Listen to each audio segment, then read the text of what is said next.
Cognizant to the needs of our learners, parents, and teachers, the Department of Education provided us with powerful tools for productivity that will allow us to foster critical thinking skills, problem-solving skills, communication and collaboration skills to be compassionate, responsible global citizens. Join us and discover new ideas in our series of professional development training program with the ICTS EdTech Unit and Microsoft Education Philippines. Together, we will equip our learners and empower our fellow educators for a dynamic future. Para sa bata, para sa bayan, at para sa guro. Sulong Edukalidad.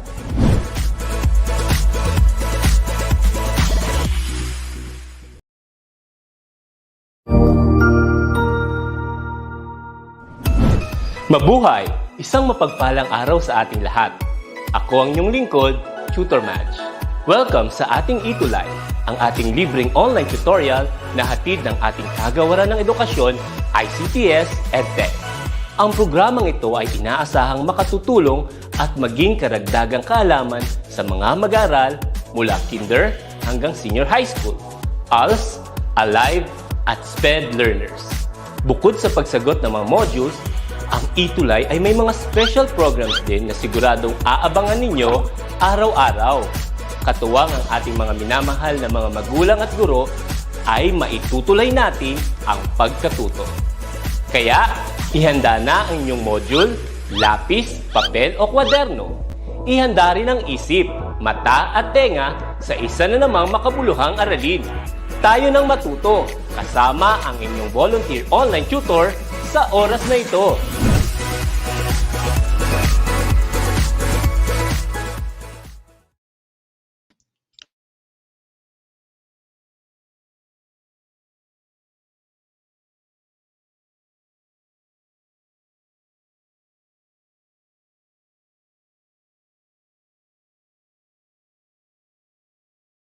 Let us embark on our journey of becoming an illustrator.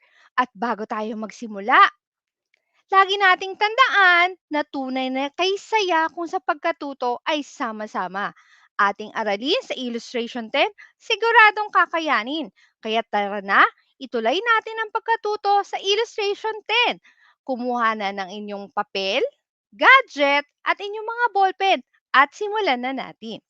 So for this week, we are going to discuss about shapes, shape builders, and shape modes. So before we begin, let us define or let us identify what are the objectives that we are going to accomplish for this day. So at the end of the tutorial, we are to enumerate the different shape builder modes and the shape modes available in Adobe Illustrator. And of course, let us explore more the different shapes in Adobe Illustrator and let us value the importance of the shape tools in Adobe Illustrator. So last week, we were able to discuss different shapes. Ano-ano ba yung mga diniscuss natin? Simulan natin sa rectangle, wherein rectangle will allow you to create a square or a rectangle. Let's try. Balikan natin, no? Ano ba yung nagagawa pag rectangle? Punta tayo sa ating toolbox and then let's hover our mouse in our tools. So habang may hover natin dyan, nakikita nyo, nagre-react and it gives you what tool are you pointing at. So let us use the rectangle tool. So eto nga, no? Nagkaroon tayo ng rectangle and the shape tool or the shift key in the keyboard allows you to create a square. So there you go. Next shape, bilisan lang natin ang review natin, no? We have the rounded rectangle.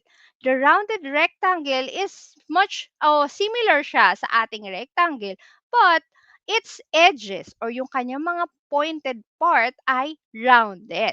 So balik tayo sa ating toolbox, then click the rounded rectangle tool, and then you can create it now as you click and drag.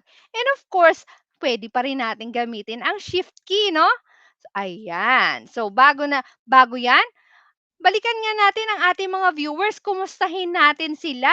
Ayan, good afternoon, Miss Maricel Peralta Wachon, aking mga co-teacher sa Isaac Lopez Integrated School. At si Miss Jean Valentin Razon, good afternoon po. At ang aking mga estudyante sa Isaac Lopez, good afternoon, Mara Karanay. And of course, ito si Miss Leslie Candog Gonzaga. Taga saan si Miss Leslie? Taga DRANHS. Ayan. Hello, Ma'am Erlene Dalao. Good afternoon. And John Eman Funelas. Ayan. Manatili kayo at samahan niyo ako maging digital illustrator. Okay? So, balikan natin. So, tapos na tayo sa rounded rectangle. We have the ellipse. Okay, the ellipse allows you to create an ellipse. So, 'di ba? Punta tayo sa ating toolbox and then just click and drag. Katulad ng square, gamit tayo ng shift para maging circle. And observe ang ating mga guides. Ito yung magenta na lines na nakikita nyo. Those are the guidelines, smart guides na tinatawag. And as you click and drag, it gives you the size of the object. Ayan. So, there you go. Next is the polygon. Of course, we have different polygons, no? Familiar naman kayo at nadidiscuss niyo ito sa inyong mga math subjects. So, punta tayo ulit sa shape tool and polygon. Then, click and drag. If you want to straighten your polygon, all you have to do is click the shift. Okay? There. So, na-click siya. And of course, if you want to add sides in your polygon, you just have to click and drag the diamond part of your shape, no? Yung kanyang diamond option sa gilid. Okay? And of course, we have the star. Ito, bituing walang ningning. Ayan. So, we have the star here, star tool, and then click and drag. So, ito, madali ang pag-add ng edges. Just click the arrow keys up and arrow keys down. And if you want to elongate your branches or yung kanyang pointed part, ay pwede mong gamitin ang Alt. Okay? Or, yan. So, nakikita nyo, nagbabago ang kanyang mga sanga. Ayan. So, there you go. There is, these are the shapes that we have discussed last week. Now, all we have to do is add up more shapes. Ano pa ba yung mga shape na meron sa ating Adobe Illustrator? Sige, burahin muna natin ito, no? Punta tayo mag-create muna tayo ng isang dark background because this will be useful in our next shape, no? Let's try to have black there. So, what are we going to use now? So, we have the next tool, which is the flare tool. Ano ba yung ating flare tool? It is a tool that allows you to have a camera-like effect in your artwork. So, paano yun? So, ito yung parang pwede nating i-apply yung flash ng camera or meron tayong part ng object na you want to emphasize, you want to have a bright part. So, ito yung pwede nating gamitin. So, let's have the flare tool. Balik tayo sa shape tool, no? And then click the flare tool. There you go. Ayan. So, nakikita nyo, meron siyang lines and different lines in iba-iba ng sizes. So, there. Once you release your mouse, nagkaroon siya ng parang halo or parang part kung saan meron siyang effects. Ano ba yung mga effects na yan? Sige, tuklasin natin. Urong lang natin siya rito. So, ang itsura niya ay, ganun ang itsura niya, no? And, meron siyang halo, merong circle, set of lines. So, paano yon? Balik tayo sa ating flare tool and we double-click the flare tool. This one gives you a dialog box wherein you can add or manipulate the flare that you have added. Ano ba yung mga options sa ating flare tool? First, we have the diameter and it starts with the center, no? Pwede nating lakihan. So, nakikita nyo, as you can observe, lumalaki yung ating center or ating circle, okay? And the opacity, by the word opacity, the transparency of your object. Ayan. And of course, the brightness. Ito yung nasa gitna or paano ba siya nagiging solid color or paano nagiging bright. So, there you go. Ayan. So, kumustahin natin ang ating mga manonood. Familiar na ba kayo sa mga flare tool? Ha? Good afternoon, Miss Babylin Dalupang from Angadana National High School, West District. Ayan, nakakarating na tayo sa kanilang mga paaralan, no? Congratulations po sa inyo. Miss Melanie Diaz Gatanela, als learner. Ayan, tama yan, ano? Hindi tayo humihinto sa pagkatuto kahit na alam na natin to. Tutuklas pa rin tayo ng mga panibagong kaalaman.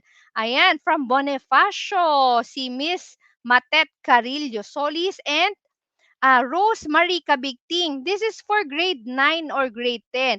But you can explore this kasi pwede ka namang mag-explore or mag-aral ng Adobe Illustrator kahit hindi ka grade 10. Ayaw mo nun, matututo ka ng mas maaga. Okay? So, there you go. Balikan natin si Flare Tool. Ayan. So, it also have the number of rays. Yung mga lines niya sa labas, yung nakikita natin na with blue na squares, yan yung mga rays. And it defines how many number of rays yung ating object. So, for example, I want it to make 20 or more. So, nakikita nyo, nag increase yung kanyang lines. And of course, ano ba yung pinakamahaba? So, pwede mo yung pahabain or paiksiin. And of course, yung fuzziness. Ito yung variety. Ibig sabihin nun, may maliit, or short, maiksi, merong mahaba. Ayan. It gives you an option to have a variety of rays. Ayan. So, nakita nyo, zero fuzziness, pantay-pantay yung kanyang rays. And then, let's try yung growth. Ano ba yung sinasabing growth? Naka 20% siya. Ang growth ay, ayan, yung kanyang halo. Yung reflection sa paligid ng circle. So, pwede mo siyang palakihin or paliitin. Ayan. So, according to your preference yan, ano? Kung saan mo siya magagamit, kung saan mo siya magandang i-apply, pwede mong i-explore.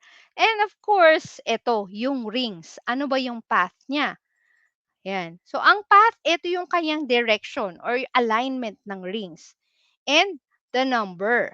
Yan. Makikita natin mamaya kung ilang rings na yung nandyan. And what is the largest? Naka 50% siya or make it liitan lang natin.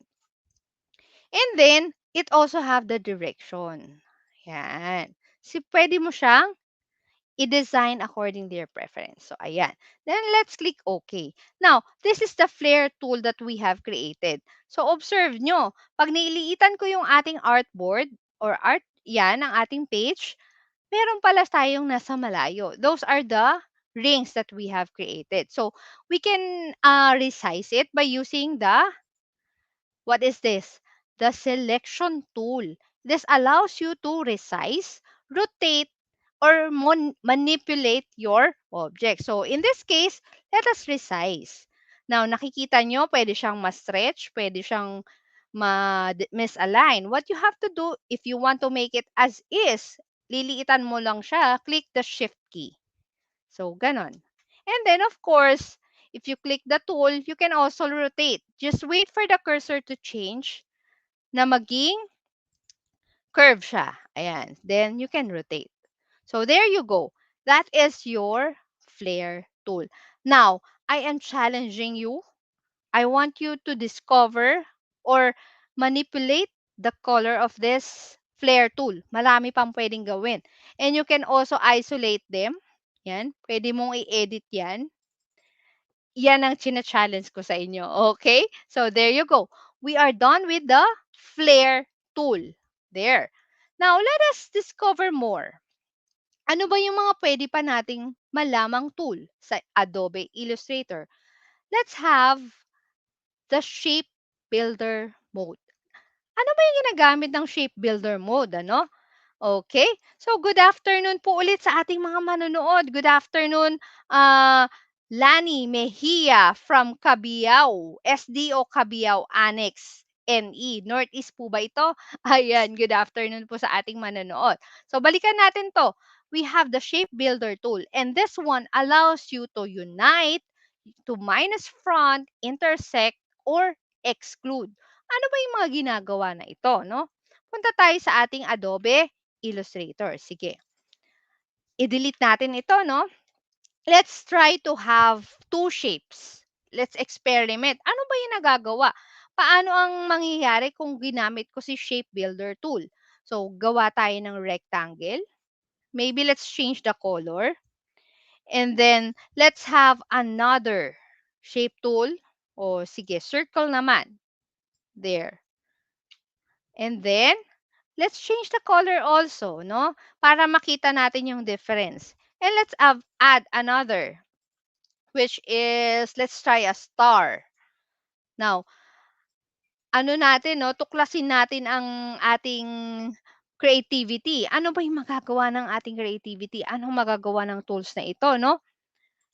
Yes, Miss Rosemary. Ayan, from Nueva Ecija. Ano pong section? Hindi po itong section, ano, we are not in particular with school or any section. All you have to do is discover the world of Adobe Illustrator. Ayan, kaya aralin natin ng illustration 10. Okay? Ayan. So, meron tayong star, meron tayong rectangle, and a square. Now, let's try to duplicate. Gawin nating 4. And discover ano ang ginagawa ng ating mga shape builder tool. Okay, so as you observe, we have 3 objects there. Now, let's try the shape builder tool. Saan ba natin makikita ang shape builder tool? Punta tayo sa ating toolbox at makikita natin siya sa medyo bandang baba. Ayan. So, we have the shape builder tool. And observe, punta tayo sa ating kanan, which is our panels. And we are going to use the Pathfinder panel. Paano kung wala po si Pathfinder? Punta tayo sa window and you have to click yung Pathfinder. Or you can click Shift Control F9. Ayan. So kung hindi nyo makita si Pathfinder, punta lang kayo sa window. So there you go. Let us try the different shape builder modes available. Ano ba yung una? Let's have unite. Ano yung unite? By the word unite, it combines, okay? Let's select. Now, using the selection tool, you can click and drag. Or, you can click, then press the shift key. Ayan. So, select mo siya.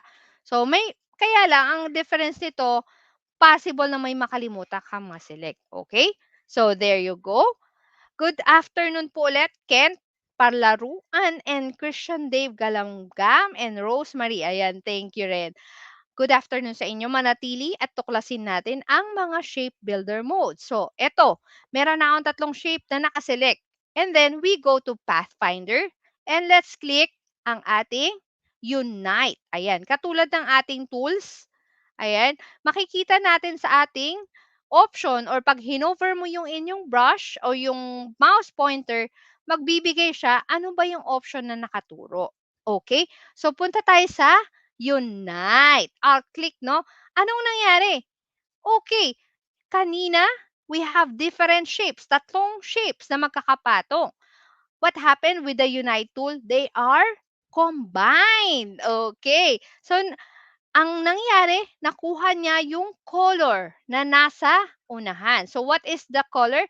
The green part. Siya yung nasa unahan, which is the star. And, ayan yung nabuong shape. We now have one single shape. Okay, there you go. That is what Unite can do with the combination of shapes you click. Okay? Good afternoon, Miss Erza. Ayan. Good afternoon din, Sir Bernie. Ayan, manatili tayo manood ulit. Panoorin natin ano naman yung susunod na ating shape builder mode. Punta tayo sa ating next shapes. So, again, we have 3 shapes here. We have the rectangle, the circle, and the star with different colors, no?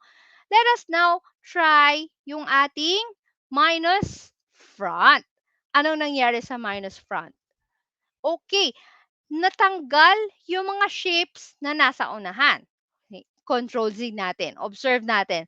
So we have the rectangle, and then next is the circle, and then the star.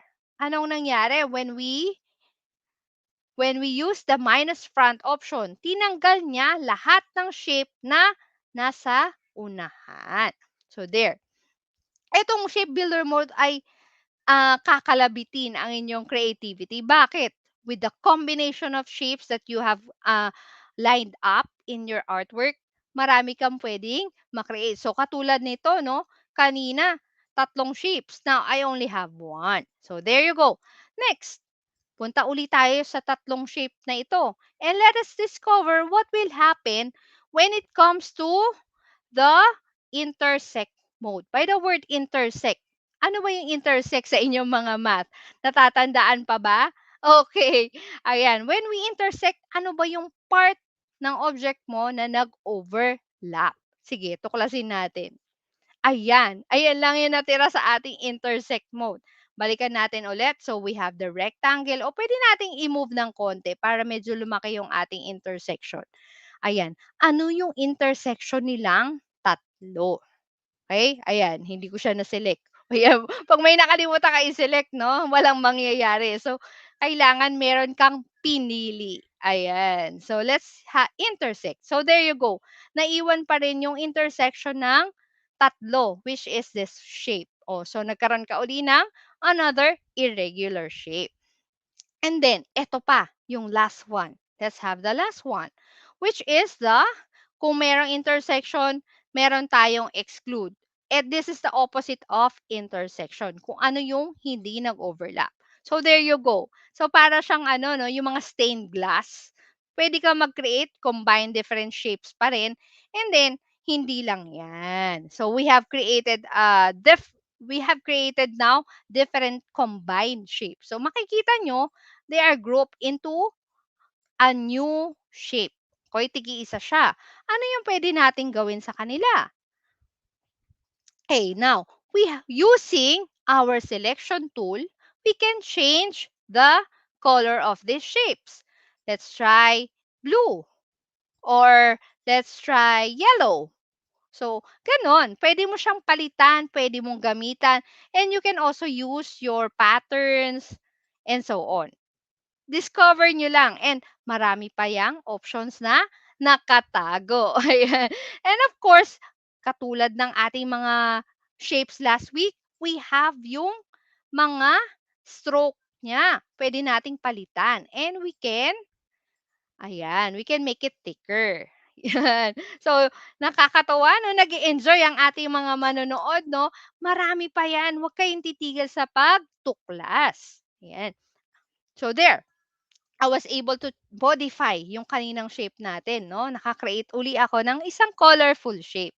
And then, eto pa. Ano pa yung pwede natin gawin? So, as you can see, meron siyang combination. Merong may white, merong may green. We can edit a part of it. How to do that? You double-click and you enter the isolation mode. So, ang mangyayari pag isolation mode, you will focus on that shape. So, katulad nito, nag-focus ako dito sa ating fourth shape. And I can now move or change it one by one. Modify natin siya isa-isa. Pwede mong paghiwa-hiwalayin. Ayan. So, kung yan ay naka-isolation mode, meron na siyang kanya-kanyang identity. O ayan, may isa-isa na siyang shape. So, pwede mo siyang ulit na i-rearrange according to your preference. At alam ko, ang inyong creativity ay mapupukaw na naman sa ganitong mga pamamaraan. Okay? So, there you go. Those are the options that you can do with the shape modes. Ano pa ba yung pwede natin gawin, no? Tandaan natin ito mga to, no? Unite, the minus front, intersect, and exclude. There. Ano pa ba yung pwede natin gawin bukod sa mga ito? And as you can observe, tatlo yung ginamit nating shape. Now, you can use as many shape as you want. Basta, nai-imagine mo na ano ba yung kalalabasan. Or you can experiment. Ano ba yung maganda? For example, no, gumagawa ka ng logo, gumagawa ka ng background, ayan, pwede mo yan magamit para iwas tayo sa mga copyright. At least, ang mga gawa natin ay originally made. Kasi, alam ko naman, ang bawat isa sa atin ay may angking talino at creativity. Yan. Okay? So, there you go. You were able to rearrange to or recolor. Ayan, no, katulad nito. I can recolor it into pink and so on. And aside from that, katulad ng bawat shape na inalam natin last time, marami pa tayong pwedeng gawin. For example, I can right-click and then we can, paano natin gagawitin? We can transform and rotate. Ayan. By angle. Yan. Of course, we can also use yung pinakamadali pag nagbago lang yung cursor, no? Ayan, we can rotate it freely. And ano pa ba yung pwede? Transform. Ito yung mga i-explore natin. We can reflect. We can reflect horizontal or vertical. Ayan. At nakikita nyo, si Adobe Illustrator ay dynamic. As you click on the options, it automatically previews on what is happening to your shape. Yan. Yan yung mga options na pwede. And of course, we also have yung scale. We can identify the scale. So, sa ating mga technical drafting students o yung mga nagsusukat ng mga objects and you need the scale, pwede natin tong gamitin. And, tandaan ha, meron din tayong ruler. Paano natin yun? Hanapin nga natin si ruler. Nakatago si ruler, no? Let's go to view and then ruler. Show rulers. So, by that, the ruler shows you the measurement of your object. So, pwede mo yan gamitin, no? And then, we also have the right click and transform and shear. Ano ba yung shear na tinatawag? Ito yung meron siyang pag-slant or pixelate or pag-stretch. Ayan. Ay, makikita niyo naman siya and you can explore. Alam ko naman, yan ang challenging sa ating mga ka-digital illustrators. Okay? So, there you go. Marami na tayo natuklasan. At hindi lang yan. Marami pa. At huwag titigil, no? Kung ikaw ay nagkamali, Control Z lang ang sagot. And of course, do not forget to save your work. Lalo kung ikaw ay gumagawa ng isang magandang artwork or project, maganda nakasave na yan. So, don't forget to save. At kung nagkamali, pwedeng balikan by Control Z. Ayan. So, sabi ni Miss Erza, ayan, interesting. Yes, interesting. Bukod sa pagiging colorful ng Adobe Illustrator, maraming options na pwedeng gawin. So, there you go. Natuto ba? Marami ba tayong nakuhang ideas or ang inyong mga ideas ay napupuno na at pwede na nating i-digital guhit? Okay, so there you go. So, subukan natin nga kung ang ating mga manonood ay natuto. Sige, subukan natin. Let's answer this. Number 1, what shape tool? Sa ating mga diniscuss, no? What shape tool allows you to add an object that looks like the effect of a camera lens? Ayan. Natatandaan ba yon? Ano bang tool yon? Is it A, ellipse?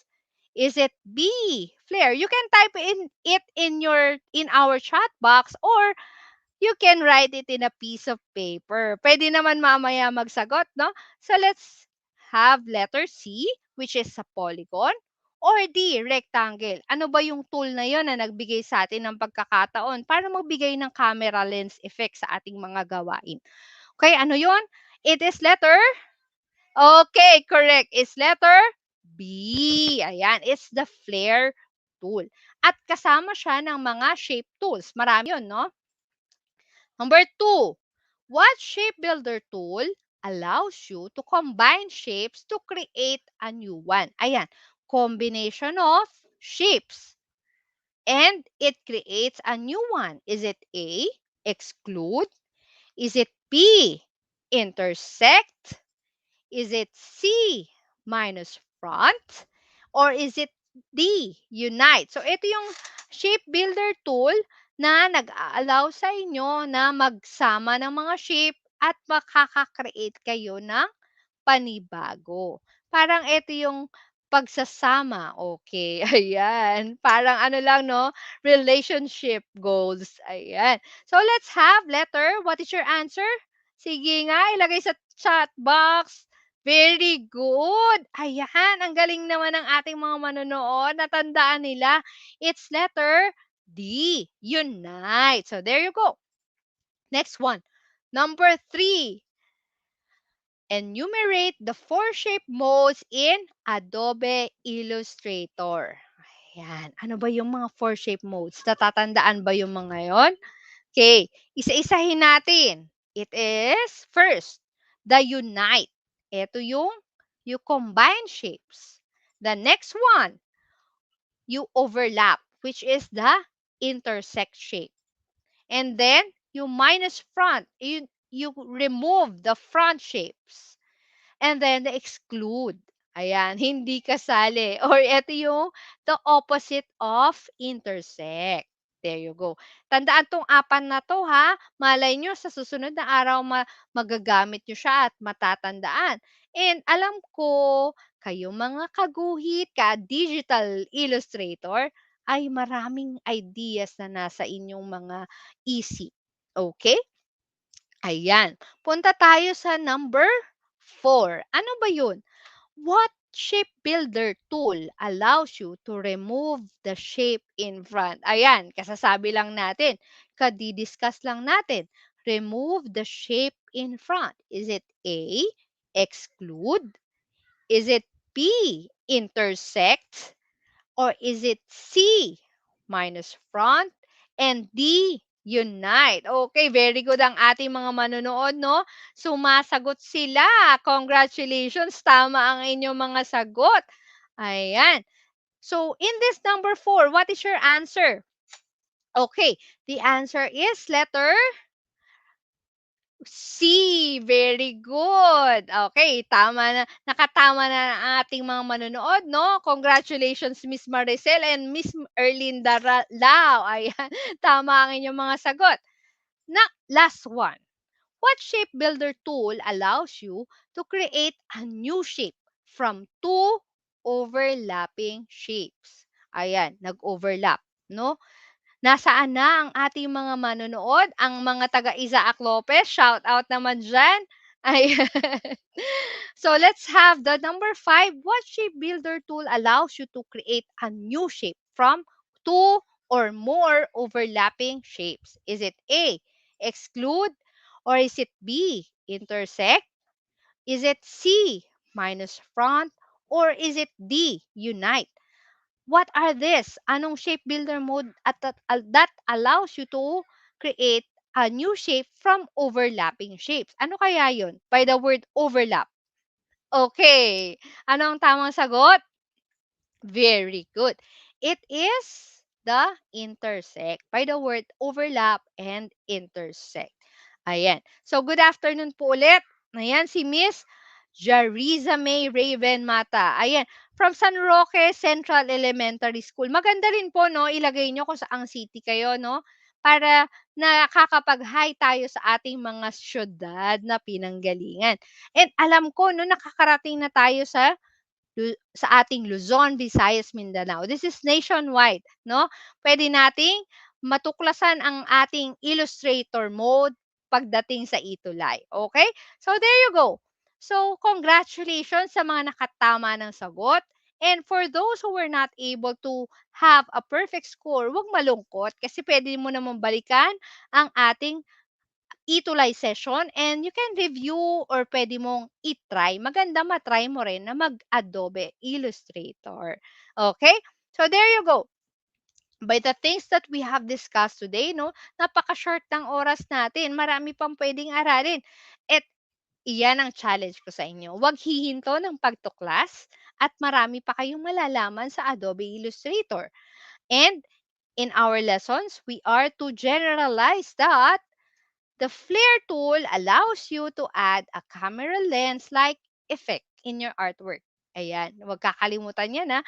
Magagamit natin yan. And of course, the flare tool, one of the shape tool in Adobe Illustrator. Kasama siya ng mga shapes. And then, there are 4 shape builder mode which are intersect, exclude, minus front, and unite. So, marami tayo na-discuss and we use the shape builder mode in combination with other tool. We have also the selection tool and yung ating mga pagpapalit or pag-modify ng ating color, fill color, and the stroke color, marami. Okay? So, pwede natin yang ulit-ulitin, panoorin ulit ang ating session.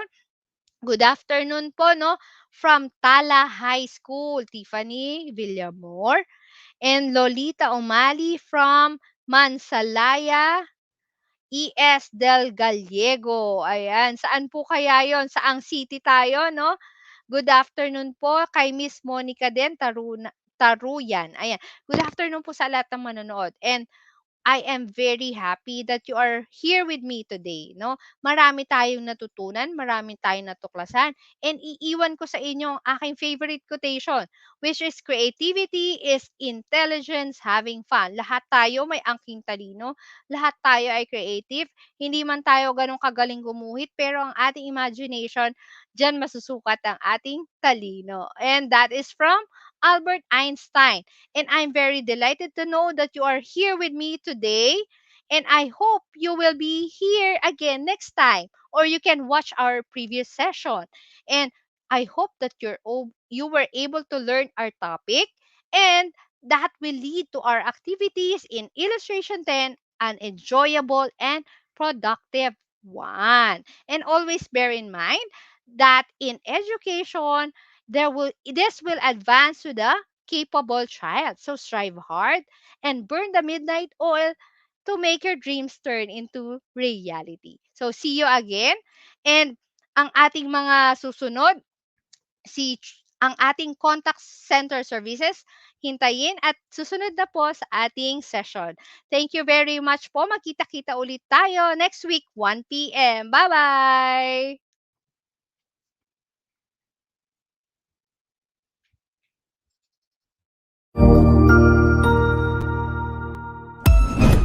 Ang husay naman! Natapos mo ang iyong tutorial session kasama ang iyong mahusay na ETUlay tutor. May bago ka bang natutuhan? I-share na yan gamit ang hashtag #ETUlayLevelUp. Huwag aalis ha, dahil may susunod pang programa na pwede mo ring panoorin at salihan. Dahil naghihintay na ang iyong mga tutors. Happy learning dito sa ETUlay!